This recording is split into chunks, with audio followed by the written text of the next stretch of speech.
উদাম একটা ভিডিও বানায় নাকি? লাইফের একটা ক্যারেক্টার, সবাইকার লাইফে একটা বা দুটো করে থাকবে এরকম ক্যারেক্টার, সেটা নিয়ে একটা স্টোরি বলি। হ্যারি পটারে একটা ক্যারেক্টার আছে লুনা লাভগুড, যাকে আমার খুব ভালো লাগতো।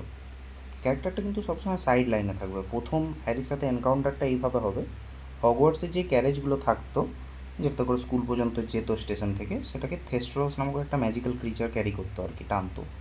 তো সেটাকে কেউ দেখতে পেতো না। ওটাকে দেখতে পাওয়ার জন্য একটা ক্রাইটেরিয়া তোমাকে ফুলফিল করতে হবে, যে কোনো একটা ডেথ তোমাকে খুব কাছ থেকে উইটনেস করতে হবে, আর তোমার মধ্যে যেন একটা ইম্প্যাক্ট ফেলে সেই ডেথটা। তো সেখানে শুধুমাত্র সেই মোমেন্টে হ্যারি একমাত্র দেখতে পাচ্ছিল। ও ছাড়া লুনা এসে নিজেকে ইন্ট্রোডিউস করবে যে না, you are just as sane as I am. কারণ লুনা নিজের মায়ের ডেথ দেখেছিল ছোটোবেলায়। এন্ড হলো এখানে ব্যাপারটা। লুনা এরপরে থাকবে সাইড লাইনে সবসময় হ্যারির লাইফে। যখন প্রথম ম্যালফয় ম্যানারে ক্যাপচার হবে আর কি, স্ন্যাচার্সরা ধরে ফেলবে, তখন লুনা অলরেডি ইমপ্রিজেন্ট আছে ম্যালফয় ম্যানারে। তো দেওয়াল থেকে একটা পেরেক বার করে আনবে লুনা, দিয়ে ওর হাতের রোপগুলো আর কি খুলবে। অবভিয়াসলি ডবি ওখান থেকে বার করবে, বাট প্রথম যে হ্যারিকে ফ্রি করলো সেটা কিন্তু লুনা ছিল, না হলে হ্যারি হয়তো ওখানে বাঁচতই না। তারপরে যখন ডবি ফাইনালি মারা যাবে, সবাই বুঝতে পারছিল না যে কী করবে। লুনা এসে চুপচাপ ডবির চোখটা বন্ধ করবে, দিয়ে বলবে there he can be sleeping now. দিয়ে লুনাই স্টার্ট করবে আর কি যে we should say something about Dobby. সেখানে হ্যারিকে ইমোশনাল সাপোর্ট একমাত্র লুনাই দিতে পারবে, বাকি সবাই ক্লুলেস ছিল যে কী হবে এরপরে।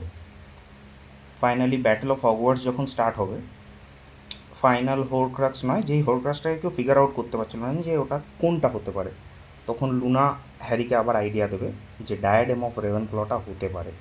সবাই খুব খিল্লি করবে যে ওটা কোনো ইয়ে নয়, ওটা জাস্ট একটা মেথ, যাই হোক বলবে। ফাইনালি ওটা হ্যারি খুঁজে বার করবে। লুনা আবার হেল্প করলো হ্যারিকে। আবার যখন ব্যাটল অফ হগওয়ার্টস একদম মানে বিরাট চলছে আর কি, তখন তার কিছুক্ষণ আগে হ্যারি দেখবে যে হ্যাগ্রিড হয়তো মারা যেতে পারে, আরও কতজনের ডেথ সে দেখে এসছে। তো একদম হোপলেস হয়ে যাবে হ্যারি তখন সেই মোমেন্টে। তো তখন অনেকগুলো ডিমেন্ডার গ্রাউন্ডে ঢুকবে আর কি হগওয়ার্টসের। তো পাশে হারমায়োনি আর রন ছিল, ওরা এক্সপেক্টো পাট্রোনাম ফায়ার করবে, পাট্রোনাস আসবে দুজনকার, বাট ফ্লিকার করে অবভিয়াসলি ওদের উইল পাওয়ার নেই, তো কোনো কাজ হবে না। হ্যারি পাট্রোনাস ইউজই করতে পারে না, এতটাই উইল পাওয়ার কমে গেছিলো। তো বাজেট চিন্তাভাবনা আসছিল ওর মাথাতে। তখন পিছন থেকে দেখতে পাবে যে লুনার পাট্রোনাসটা আসছে। সে তখন হ্যারিকে এসে বলবে যে উই আর স্টিল ফাইটিং। তো হ্যারি রিয়েলাইজ করবে যে what he is fighting for. দিয়ে ফাইনালি ওর পাট্রোনাস বেরিয়ে আসবে। ওর লাইফের হায়েস্ট এফর্টওয়ালা পাট্রোনাস ছিল ওটা। এরকমই তোমার লাইফে না অনেকগুলো, না হোক অ্যাটলিস্ট দু তিনটে লুনা লাভগুড থাকবে।